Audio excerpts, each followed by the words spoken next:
Welcome to Truth and Liberty. Thank you for joining our daily live call-in broadcast where trusted leaders bring biblical insights to the issues, and you can call in and get your questions answered in real time. According to the Bible, it's the truth you know that sets you free. So call in today to get answers, information, and resources to help you stand for truth and effect godly change in our nation and the world. And now here's your host, Richard Harris.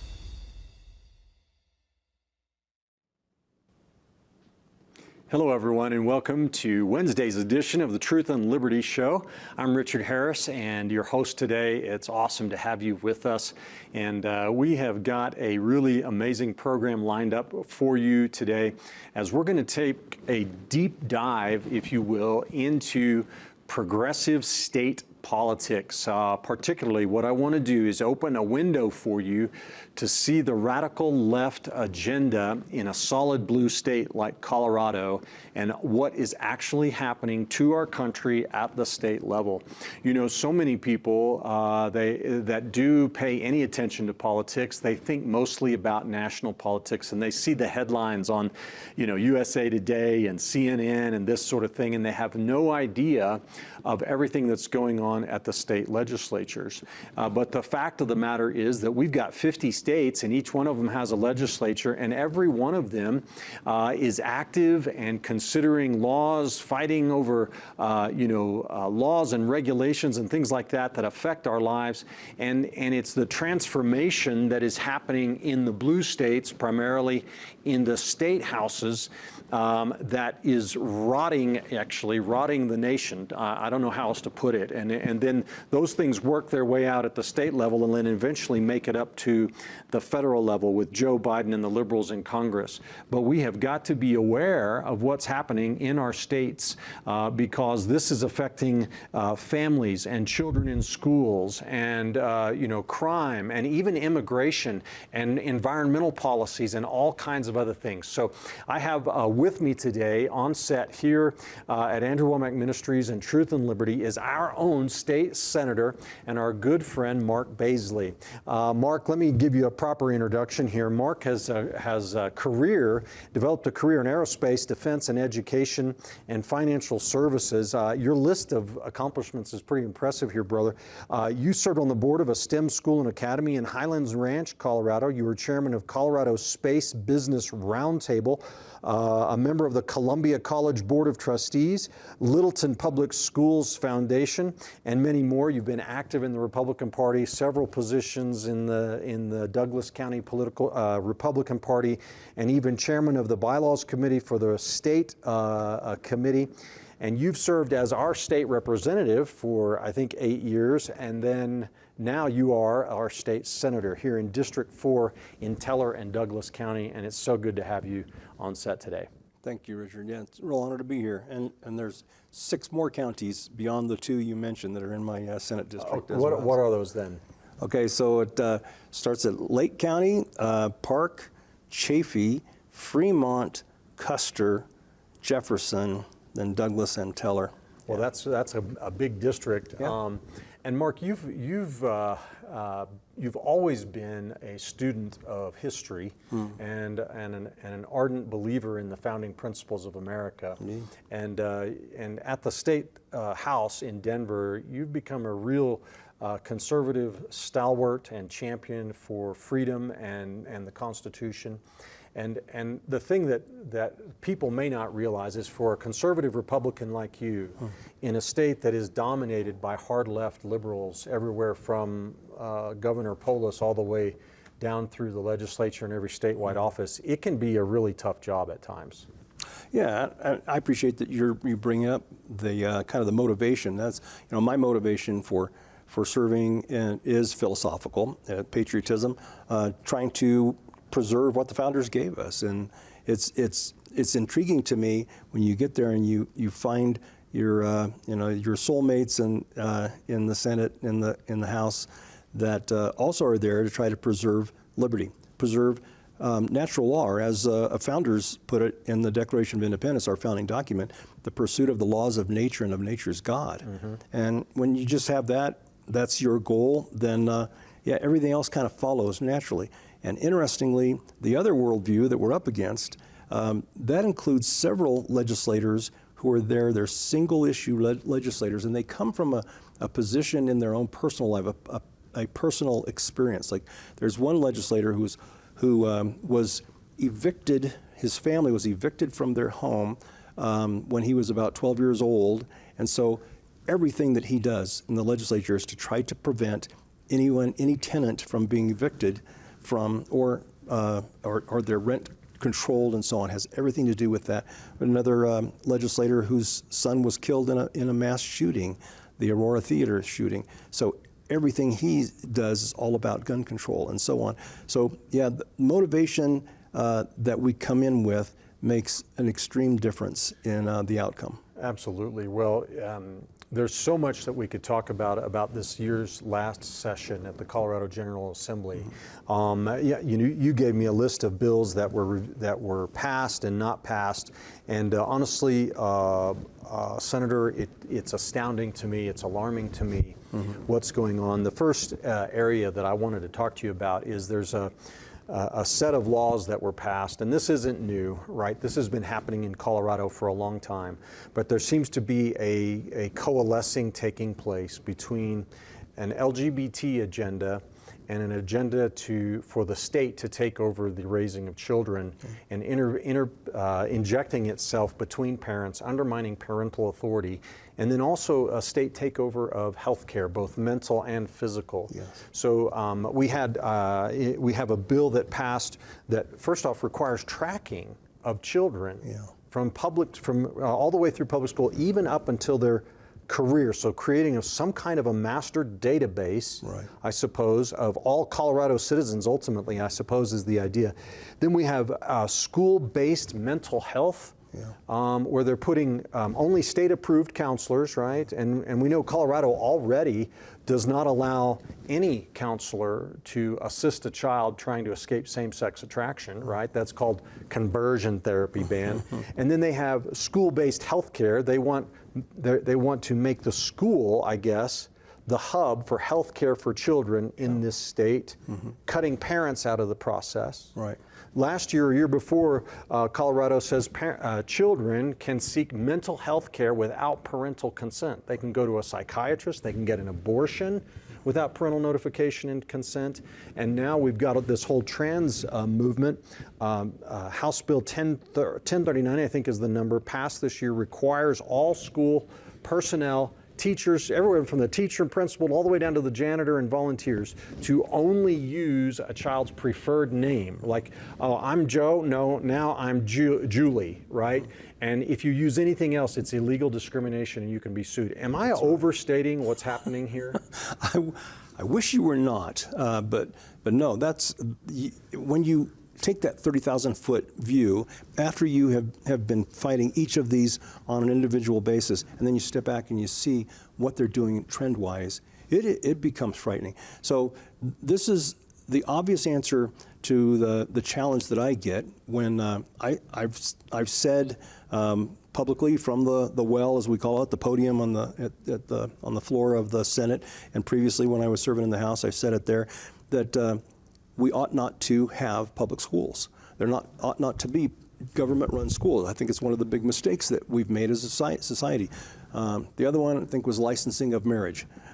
Because once the government licenses marriages, then it tends to redefine what a marriage is, not the business of government. So I'm frankly fine with us taxing ourselves toward the funding of K-12 of education, but not to deliver education. And and this is why. So it's easy for me to justify my position, my statement, when people come at me like, you actually said that.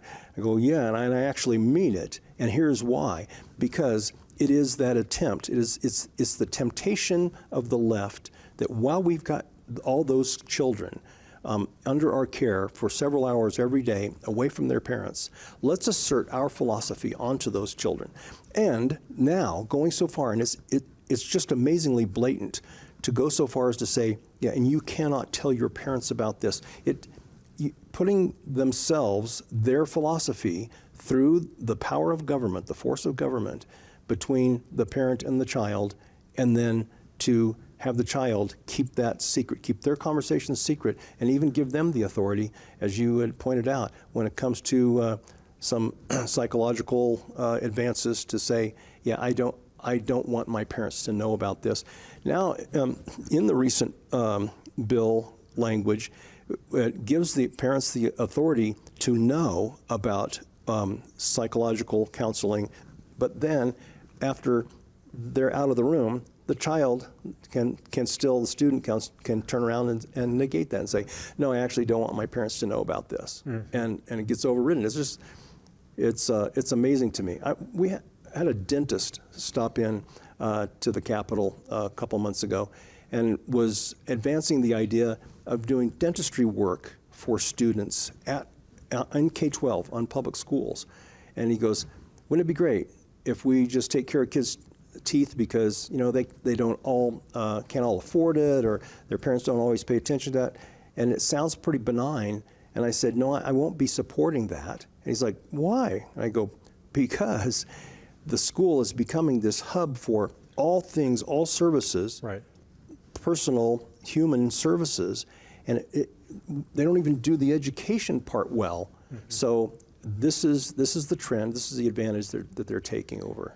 It's to me, it's like incredibly creepy. Yes. It seems like we're headed straight for old Soviet Union style Marxist control over children and the raising of kids. Every aspect of life the government will be in charge of, and the parents will be slaves of the state, not the other way around. Parents, you mean birthing people? Yeah, birthing people, right.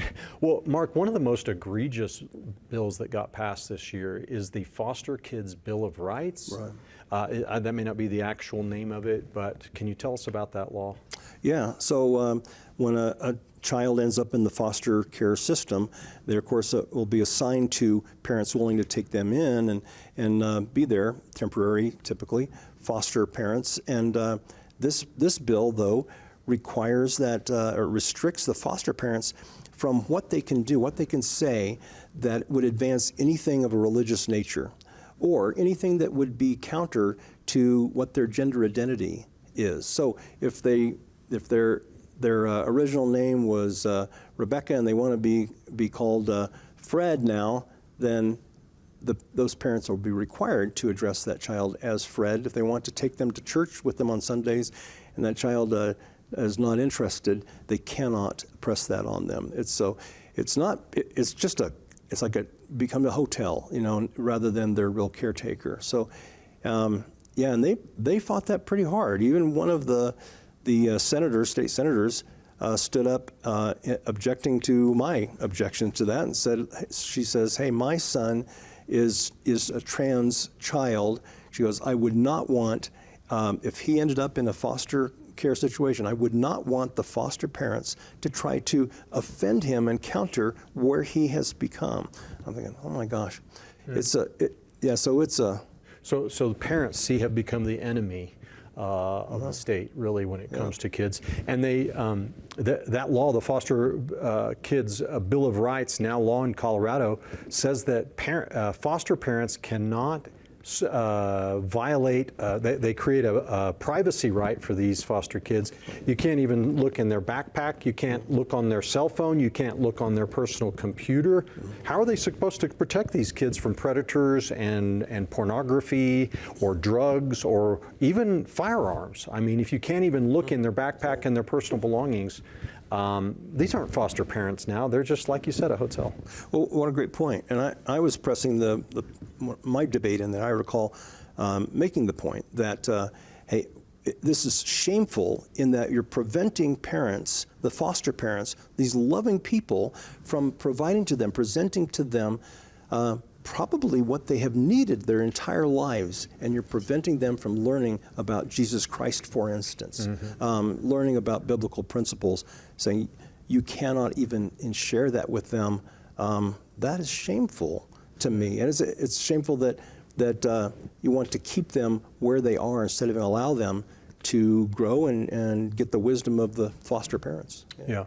Well, and another area where the left is advancing that I think the citizens of Colorado need to know about, but not just here, because we know this, right? If it's happening here, it's going to be happening in other places. But what I saw from the list of bills that you gave me and some other folks is what looks like a really strange sort of environmental agenda to restrict the ability of towns and municipalities to have common sense zoning rules or things like that. So, for example, there was a law passed that prohibits multifamily units or cities from imposing parking requirements on multifamily dwelling units. Am I understanding that right? Yeah, and when I first read that, it was like outlawing minimum parking spaces, and I'm going, what is that? Do they mean maximum parking spaces? Not taking two? No, the idea of it is that they want to have high density, like apartments and so on, built without any parking spaces. The typical zoning locally would be for every bedroom you have to provide a parking space, or for every unit you have to provide 2 parking spaces. Something along those lines. That's always made sense. It's always been the case, so that towns, cities can plan for parking when they're getting a new apartment complex coming in, and a bunch of people living there. Let's have adequate parking for them. Well, they want inadequate parking because the idea is to force them to not have a car, so that they have to use public transportation. Part of the utopian thought process of the left. Wow, and there's another. Let me just look at some of these here. There's a law now that overrides local zoning restrictions and even may hide election fraud. This is prohibiting residential occupancy limits. Right. What is that? So, very typically, we will have a maximum number of people, residents, who can occupy a home, or there's a maximum number for square footage and that sort of thing, so that you don't have 5 families living in a house and so on. Well, that is one of those local zoning laws that's been tossed out through this bill, and so now there's no more restrictions on how many people can live in a single household. So that accommodates especially the immigrants that are pouring in to just pile into a household. And so that can no longer be disallowed. But the other problem does have an election implication to it. And that is, many times we see people have a lot of registration. You see maybe 20, 50 people registered to vote, all on the same address. And so obviously there's something fraudulent going on there. So 50 ballots are being mailed to that single address, and someone is filling them all out and sending them back. So that has become something to look for, that when people are looking for vote fraud, election fraud. Absolutely. And now they're saying, nope, can't look at Here's another one of these. Local government. It says local government's rights to property for affordable housing. They give the local government the right of first refusal to purchase multifamily property. Is that crazy? Is this saying that local municipalities in Colorado now can step into a real estate transaction between private parties and say, wait, we're going to buy that, you can't? That is correct. And they get the first right of refusal, as it's called, right? They get the first crack at it. So even when someone is already made an offer, they want to buy this multi-family unit, dwelling unit, then the local municipality can say, no, we're going to buy that and we're going to turn it into super dense housing. So last year I heard, I think it was last year, maybe the year before, Davos and the Great Reset and all of that, coming out of these global elites, is this idea that we want to have condensed cities where everybody lives within 15-mile radius. And I guess it's some kind of extremist environmental, like you said, utopian view. Is it possible that that's what's driving this kind of bizarre legislation? No one in cars, everyone in, I get in my mind, I don't want to do all the talking, Mark, but have you ever seen those pictures of like Hong Kong, or Beijing, where there's like hundreds and hundreds of these super tall buildings and all these people crammed into them, and no one has cars and everyone is under state control? Is that where we're headed here? I guess, that's a mindset that we've seen in history, and I've never understood it. But this utopian way of thinking, what would be, as I think we spoke once before, is the 8-year-old or boy who's drawing a picture of the perfect city and so on, and it looks like Oz and all, a lot of tall towers and so on, and here's how everything would work perfectly. And then I think it's that mindset they never grew out of, and they just think, I don't know, but it's the opposite of liberty for sure. Yeah. And living wide open, and it sure kind of validates the urban and urban-rural divide, doesn't it? Yeah. Well, it's just. It makes your stomach get tight. It's like, what are we doing? Where are we headed here as a nation and as a country? Who are these people that think that's actually a good idea? It's pretty scary to me. Well, here's another subject, and you've already hit on it, but it's illegal immigration. Yeah. Colorado, Rocky Mountain state, supposed to be, beautiful and all of this, and here we are, Denver has become one of the hardest hit cities in America with this illegal immigration crisis. Yeah. With, what are the numbers, Mark? I think 42,000 illegal immigrants at the end of 2023 or something like that. And I was looking at some numbers over the weekend on this, and let me see if I can locate those here. But I think the Common Sense Institute calculated that Denver public schools in last year spent between $88 million and $220 million on services and other stuff related to illegal immigrant children and families. Emergency rooms in Denver, $48 million in uncompensated care, and the city itself, $71 million in services. Wow. And yet the Colorado legislature, is it trying to stop this? No. What does it do, Mark? They're partnering with the Biden administration to say, if you're going to send them, we're going to welcome them. And so, this one bill is a welcoming centers. Create this welcoming to get them plugged in. You come in, let's figure out what language your kids speak. Your kids speak. We'll put them in schools. We'll accommodate them with their language. And that 42,000 number is not across Colorado. That's in Denver alone. It's amazing that the focus of how many people are coming in, and to the emergency room costs. They're using emergency rooms. I've seen it when I went into the emergency room for having broken something, and going in while sitting in the emergency room, and seeing those folks coming in using it for just getting some pharmaceuticals and so on. So that becomes their doctor, and it's very expensive for all of us. Well, let's talk about this other thing. One other thing, I want to get to gun rights and gun control with you before we're done here today. But there's another sort of theme that I saw in the bills that were passed, and it's this idea of state indoctrination. I think you touched on this earlier as well. Yeah.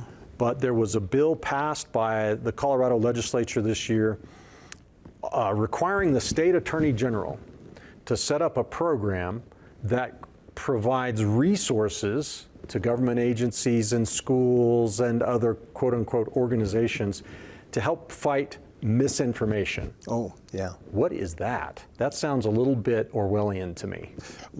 Yeah, 1984. Yeah. It's and as I said, maybe on that bill there, I don't recall which bill I was talking to, but I told my fellow colleagues, I said, hey, the novel, George Orwell's novel, 1984, was a novel, not a roadmap, because they aren't fulfilling that ministry of truth that is, and this is one of several bills that we've seen come through the system, the legislature over the past several years, that establishes a ministry of truth. Remember, the Biden administration attempted to do that, and fortunately, the people rose up against. Well, this is happening in our public schools, in our libraries now, and so on, to where these bills are coming in and they're passing and being signed into law, to where the library has a committee, public schools have a committee, and so on, where they establish and put it out online, where you come to us and you check and see whether something is true or it's not.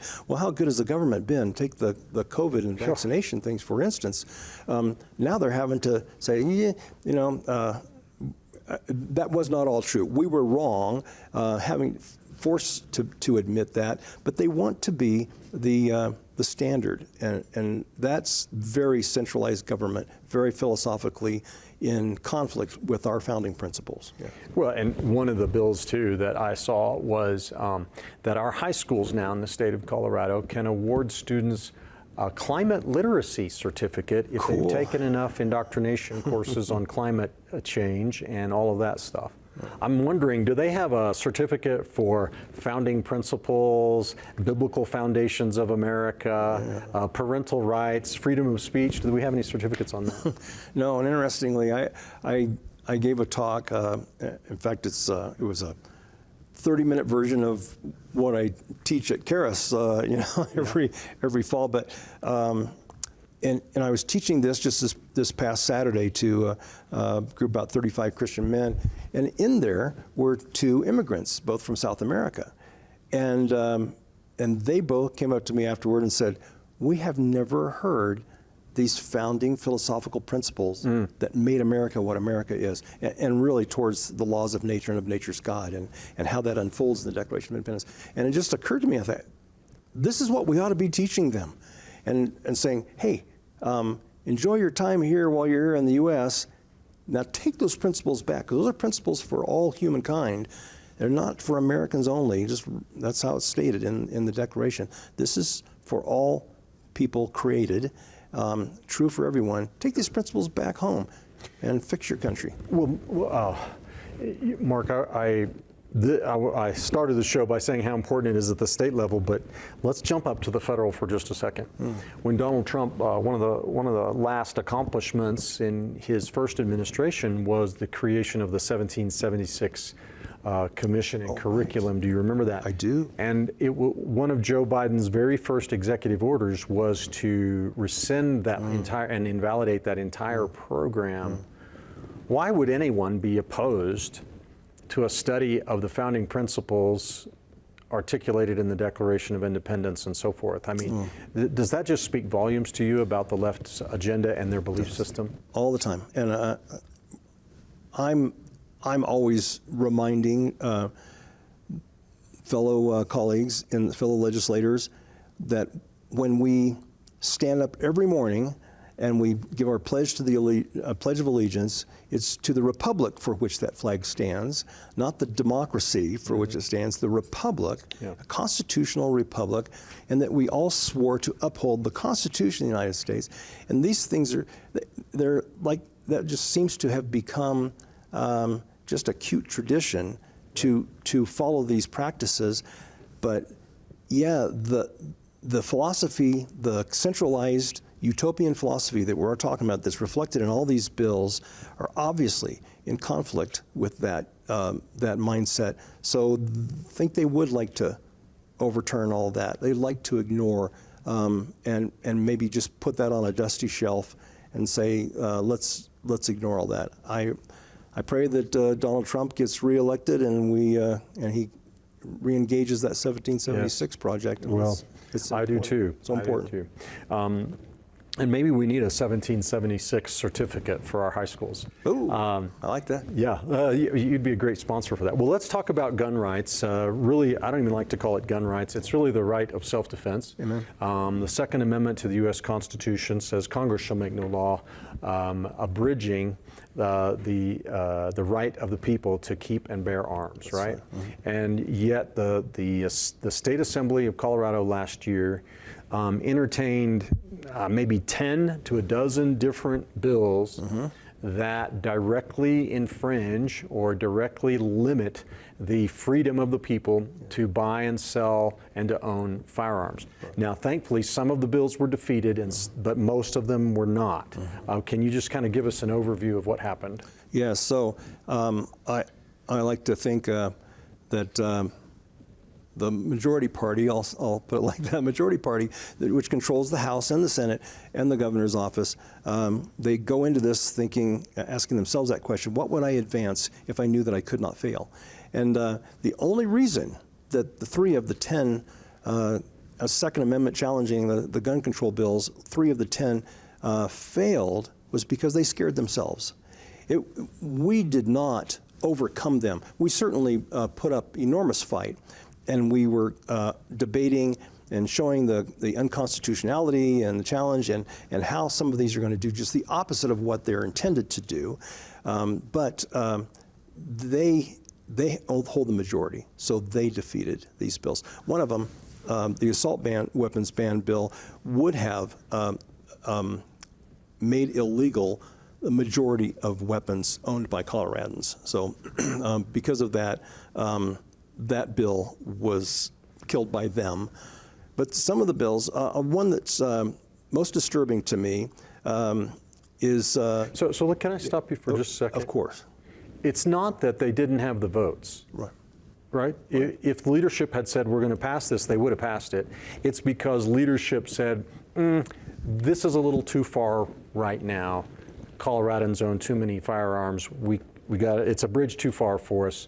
And it doesn't mean that they won't try it in the future. Right. Oh, and in fact, the sponsor of that assault weapons ban bill that would have made most long guns illegal in Colorado said when she came into the committee that I was on and said, please kill this bill. She says, I'm asking you to, we call it postpone indefinitely, push it off the end of the calendar.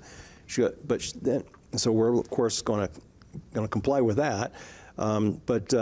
She gave a speech on how important she thought it actually was and intends to bring it up next year. So yeah, it's just not, it's too far for now. They intend to.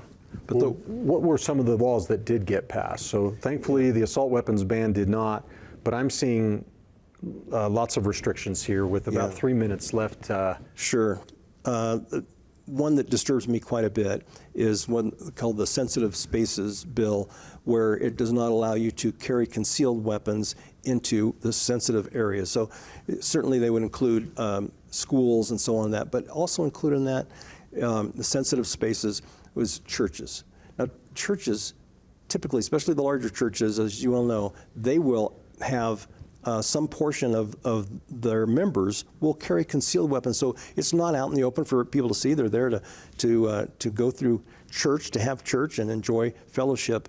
But just in case the attack comes, which happens, evil attacks churches. It just happens that they are ready to pull out their concealed. Anyway, so this would prevent that in a lot of places where we ought to have it. Another bill that very bothersome to me was the Colorado Bureau of Investigation authority, a centralized authority to enforce Second Amendment or gun control bills.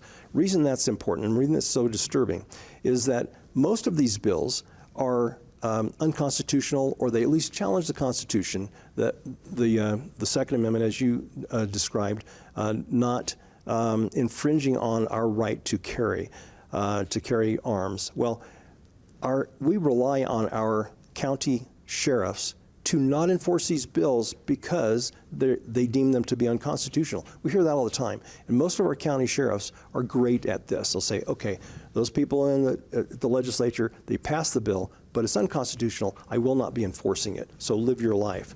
Well, this gives a statewide organization, law enforcement organization, the Colorado Bureau of Investigation, the authority to just bypass the sheriffs and enforce those unconstitutional bills anyway. So that's very disturbing too. Yeah, another theme that's all over the place is centralized control. Centralized control.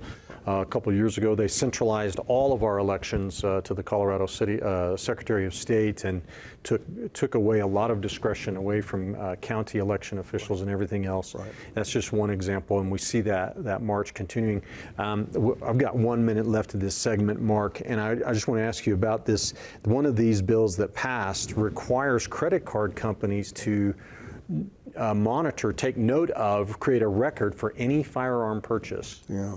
So that means eventually the state of Colorado will probably have a database of every single person who's ever bought a firearm in this state, and we know that can only lead to gun confiscation, right? Exactly that. There are two results of that we fear, and one is exactly what you described, is that it is they call it a backdoor way of collecting the registration. So we don't have to register our weapons, but this in effect registers our weapons. Any new purchase through a credit card, that credit card code would then communicate that to the credit card company, and at some point the state will say, I want that data, give me that data.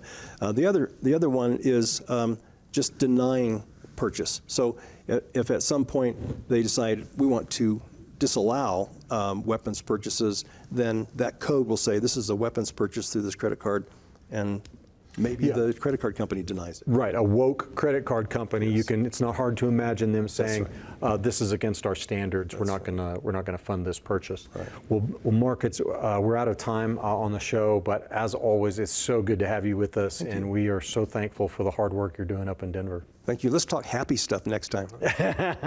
Well, we'll do that. Okay. You did get a couple things passed this year. I'm sorry I didn't have a chance to cover those, but we'll take care of it next time. We're really thankful for you. We're going to take a break now, and we'll be right back after the break with Janet Porter, one of our good friends, and who's going to talk further about many of these important subjects and also what's happening in other legislatures around the country. So don't go away. We'll be right back. With Practical Government, you have experts in the fields that are sharing their perspective, wisdom, and experience. It's not available anywhere else in the world. We teach a biblical worldview. We're going to teach a Christian heritage of our American government. They're going to learn about the Founding Fathers.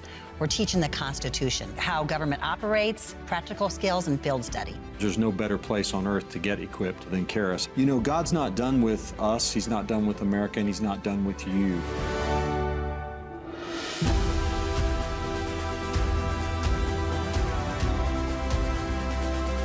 So many people come into practical government school and they're scared because it's the mountain of government. But you know what? They come out so strong, and that is so amazing. No matter where you're coming from, the world needs you. Whatever God's calling you to do, you're able to do it. To learn more, visit practicalgovernmentschool.com. I'd like to invite you to join me for one of our premier events during the whole year. That's our Summer Family Bible Conference. We have things for the youth. I tell you, they've taken the youth ministry to a whole new level. It is spectacular. We have musicals, we have teaching of the Word. It's going to be July the 1st through the 5th.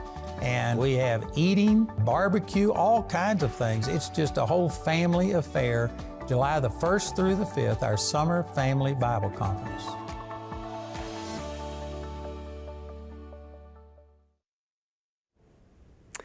All right, welcome back to Truth and Liberty. I hope you enjoyed that first segment. I know that was a big brain dump and a lot of information. But you know, folks, don't be discouraged. Colorado is a hard blue state, but there's a lot of good that's going on out there in the country, and the conservatives and God-fearing people of this nation, I believe, are rising up, and we are making a difference.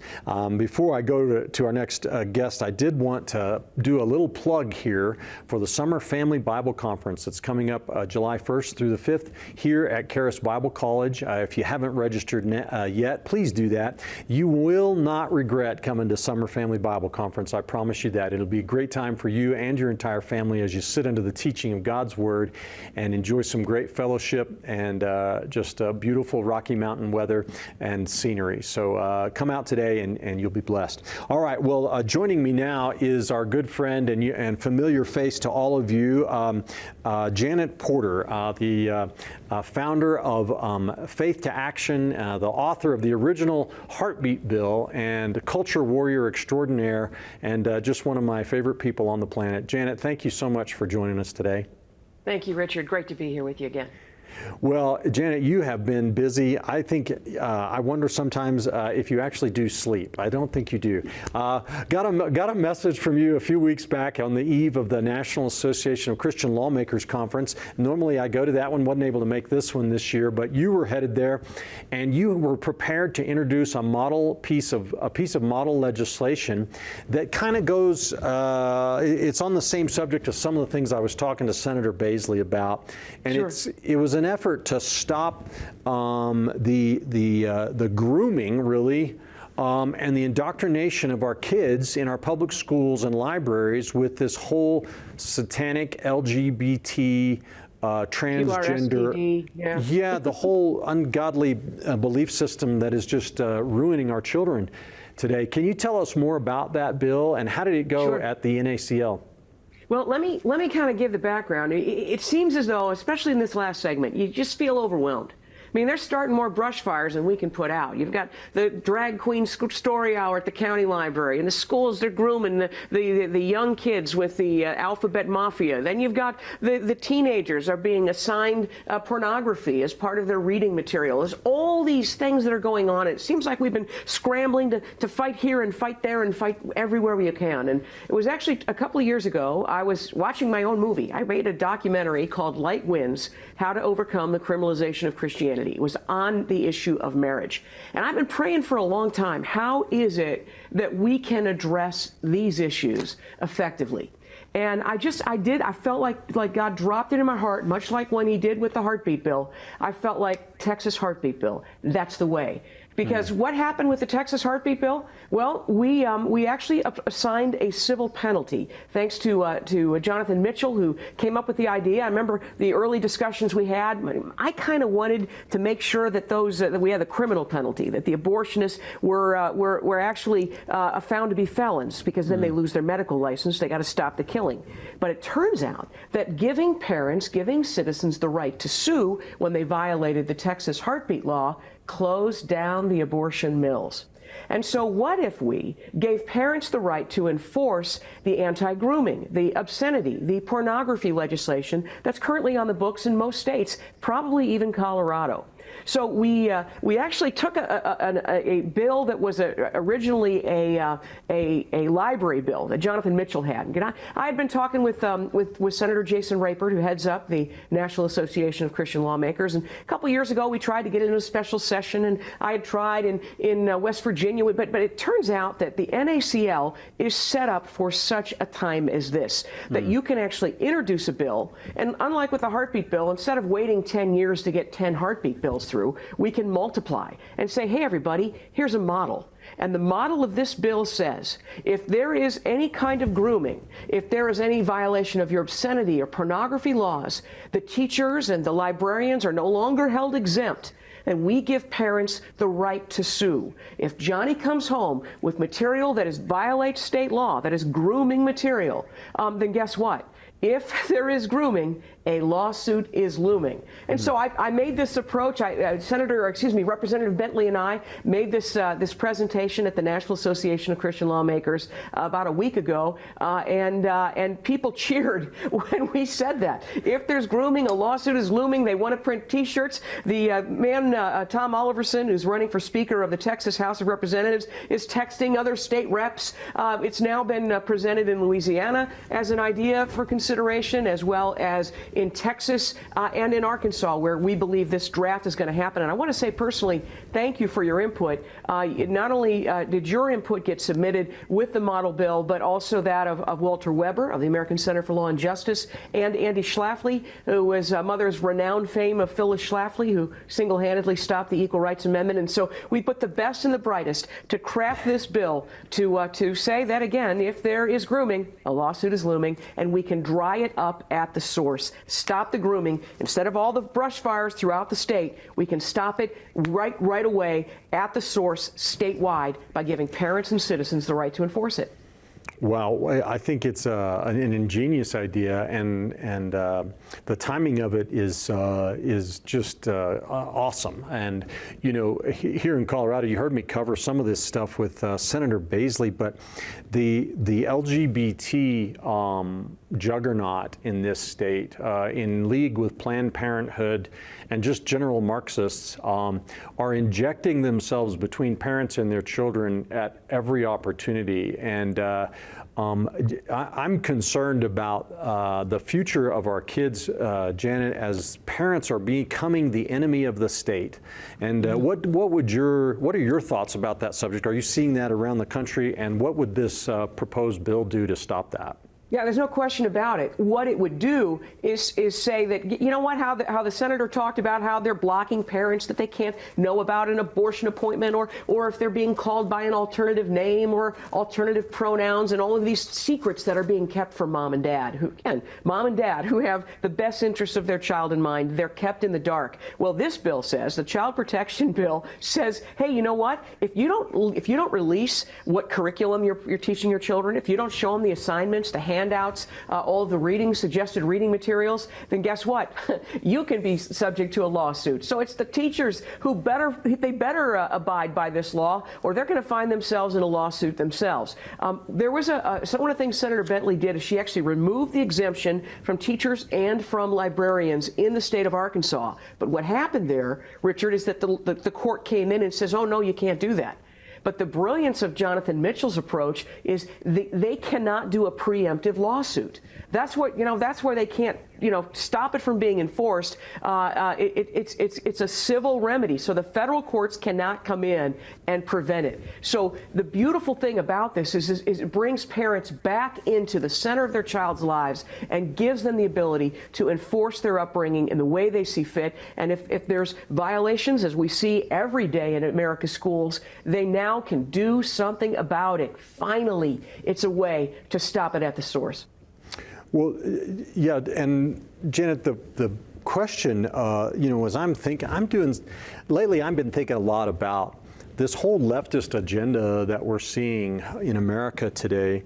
And when you contrast that with the history of our country, with who we are and used to be, and with our founding principles, what I'm seeing is just literally a satanic assault on the fundamentals of God's created order.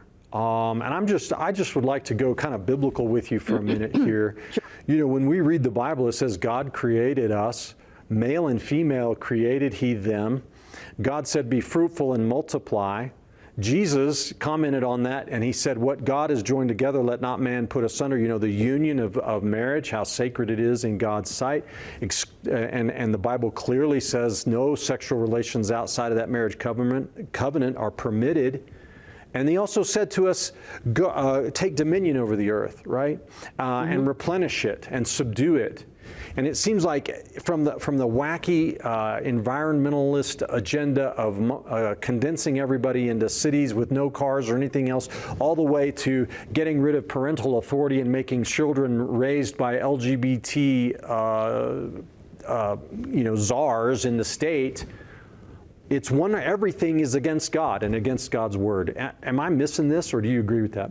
It's spot on, Richard, because everything at the core is spiritual. It's the only way to explain the things that are happening. You raised the question, hey, why would Joe Biden be against the 1776 to teach the kids the curriculum of our nation and how we were founded? Well, you look at the spirit. You've got one side that is to give you life and life abundant, and the other side is to kill, steal, and destroy. And you can see which side the parties are now aligning on. You can see where these policies are going. Things that don't even make sense. You and I have been fighting to get the truth out on college campuses with our airplane banners to bless Israel, to say Jewish lives matter. But why would the LGBT, QRSTD agenda, why would they be pairing with the pro-Palestinian, the pro-Hamas, the Hitler Youth of today, when if they move to one of these countries, if Hamas had their way, anybody who engages in homosexual behavior would be killed. So it makes no sense except to say, at the core, you have God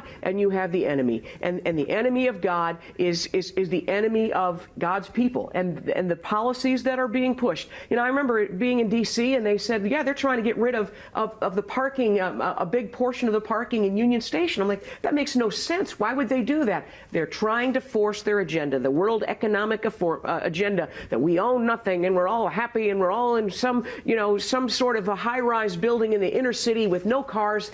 And eating bugs. It's appalling. One thing the left's got right, and this is something the senator said that I think is right, we need to dream with God. What we too often do is react, we respond, we defend a shrinking piece of real estate against the onslaught of every single one of these agenda items. I think the better approach is to dream with God and say, what would you do if you knew you could not fail? They're doing it. Why don't we do it? That's where I believe the heartbeat bill was birthed, when instead of just, stopping the funding and maybe protecting babies that are born alive, or all of these things around the edges, let's get to the heart of the issue. If a heartbeat's detected, the baby's protected, and we save 9 out of 10 out of the gate with the heartbeat bill, which again was once the ceiling, it's now the floor, the bare minimum that we can pass, and that's something we're gonna push for in Congress. But the same is true with this anti-grooming child child protection bill. We're going to stop it at the source, statewide, giving parents the right to enforce it themselves. Because if Susie, if Johnny comes home with any of these things that they're being denied, what books their children are taking out at the library, if they're inviting a drag queen in to read to small children, grooming them into this lifestyle, then guess what? They're going to pay for it. And that's the same thing that happened with the abortion industry. And I remember thinking, is this really going to work? And I had people call the abortion mills in Texas when the Texas heartbeat bill was not struck down by the Supreme Court, when it was enforced, even before Roe fell to the ash heap of history. I called, and we made the phone calls, and they said, no, we're not doing them. We're not doing them. After 6 weeks, we will not kill your children, essentially. And it all comes down to the money. And I didn't realize. I mean, I wanted to make them felons. I'll just be honest. I wanted them to lose their license, their ability to kill. But it was the civil penalty that was, I believe, the most effective in this regard. And as the heartbeat bill protected them in the womb, this child protection bill will protect them in the classroom. Now, I don't want to oversell this, that this is the next heartbeat bill, but it very well could be. Well, I know that it's still under review, and we're still working on tightening up some of the provisions of it, Janet. And but for people that are interested in it, or especially for any state legislators out there that are interested in it, is there somewhere they can go to get more information, or do they just need to be patient for right now? Yeah, well, if you come to my website, Faith to Action, or the shortcut F, the number 2, the letter A.org, we have, and actually it was a program we did here at Truth and Liberty, live from the National Association of Christian Lawmakers. We spoke with Representative Mary Bentley from Arkansas. She's the one who's spearheading this in the state of Arkansas. She's got all of your comments, the other attorneys. We're drafting the bill right now. We will have a model very soon, but check with us. You can just reach out to me and hit the contact button, and we'll make sure we get back to you with the most recent model that we have that I believe is going to pass in several states. And I don't think we're going to have to wait a decade to do it, because parents are fed up. All of these things, it's like you heard of the fire hose of the first half of this program. This evil, that evil. They're teaching your kids that. They're keeping parents from this. And we've just got to stop it. This is one way to stop it. And that includes, by the way, we mentioned Planned Parenthood and all of the abortion and the gay clubs that are coming in the schools. Well, guess what? If you are an invited speaker coming into the classroom, if you bring in Planned Parenthood to tell everybody how great abortion is, or how wonderful it is to engage in premarital sex, well, guess what? That's also grooming, and that will also be, you'll be accountable for that, so that the schools themselves who invite the out of school speakers to come, out of classroom clubs to attend, if it violates state law, well, if there's grooming, a lawsuit is looming. And that's the beauty of this. And we're, as you're talking, I'm like, I'd kind of like to add this whole climate change agenda in there too. But we do first things first. Let's get the grooming stopped, and we'll go from there. Well, let's talk about Israel and the whole banner project, the I Stand With Israel thing. That's another brainchild of yours that just sort of erupted a few weeks ago. And man, what an amazing thing, as you were flying banners over college graduation, outdoor stadiums, and things like that all over the country.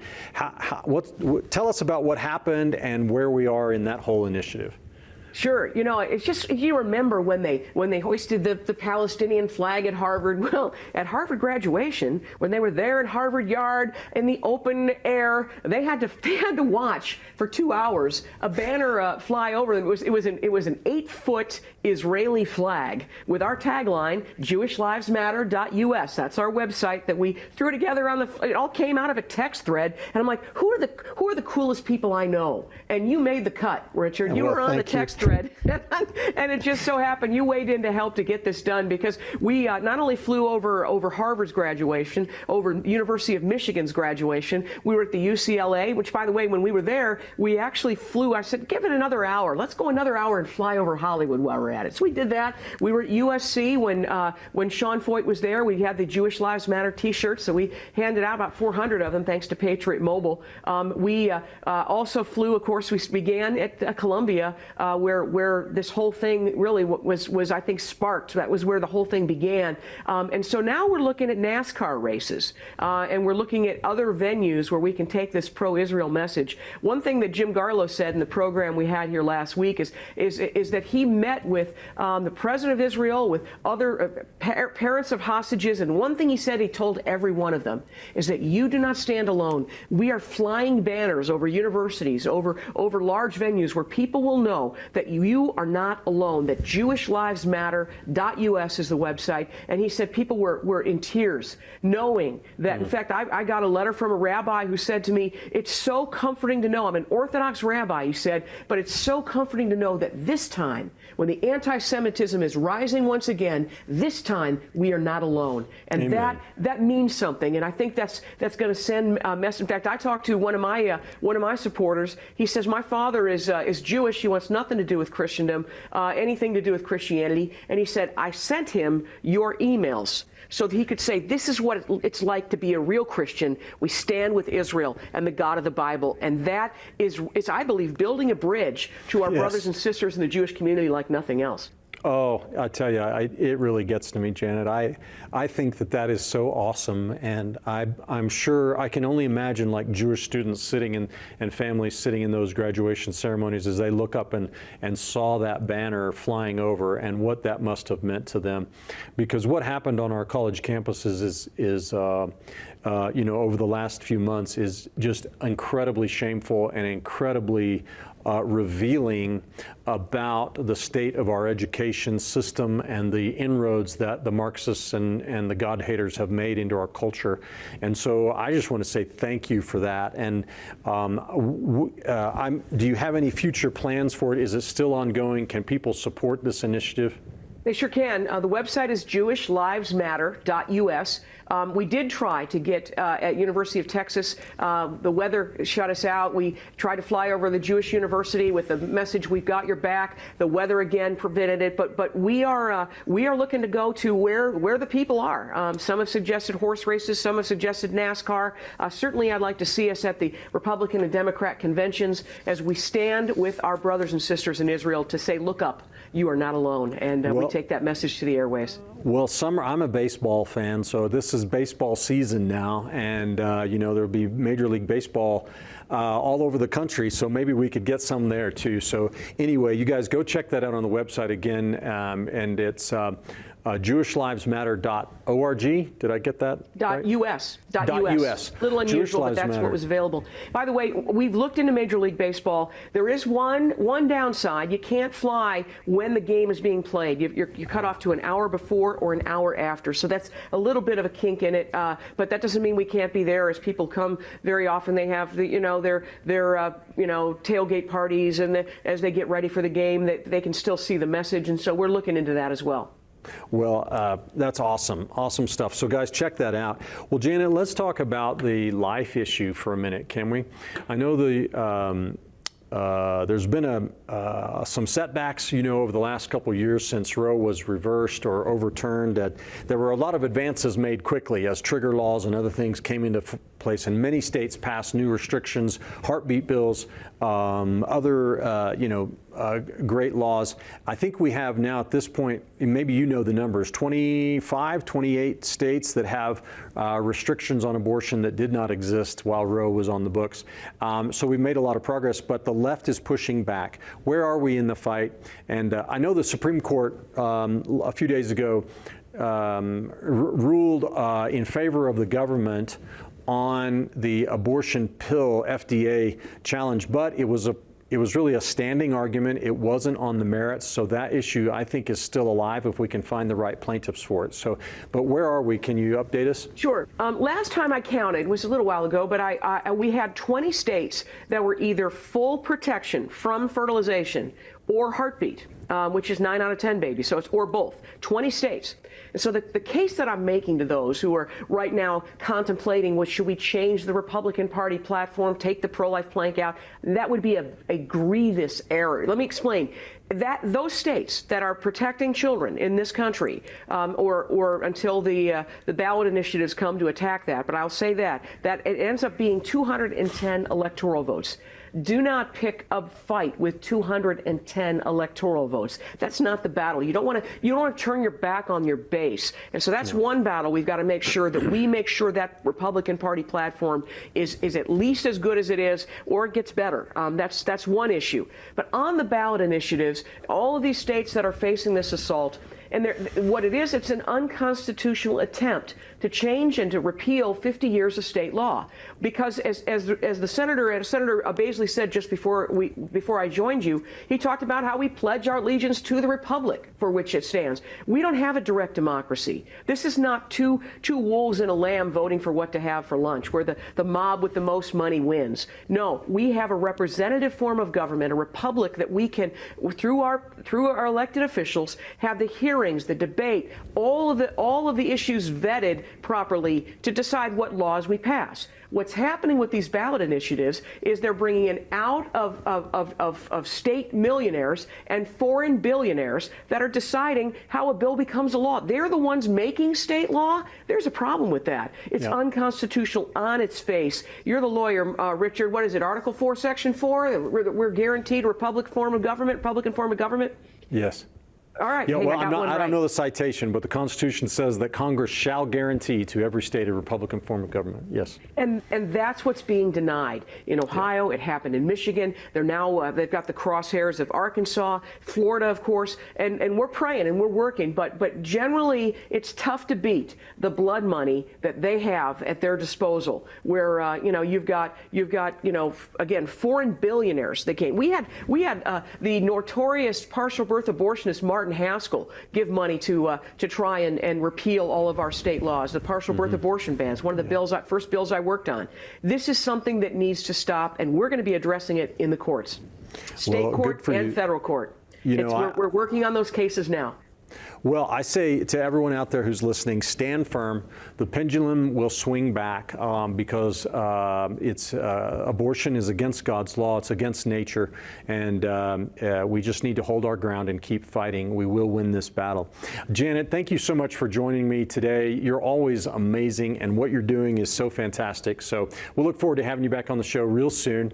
Right now, we've got a break. We've got to stop, but I wanted to remind everybody about the Summer Family Bible Conference, and then this Friday's show will be a panel discussion with Andrew Womack, Dwayne Sheriff, myself, as we talk about a new video product that we are unrolling called Hope for the Future, that tells the story of 3 prophetic words Andrew Womack has shared that show that God is not done with America. You won't want to miss Friday's program. God bless you all. Thank you so much for watching. Janet, thanks for joining us. Bye-bye. Thank you for joining today's Truth and Liberty livecast. You can watch today's and past livecasts in our archives at truthandliberty.net. Our goal is to educate Christians and connect them with resources and organizations to help them impact their sphere of influence. You can help us accomplish this by making a donation at truthandliberty.net/donate. Join us next time for more Truth and Liberty.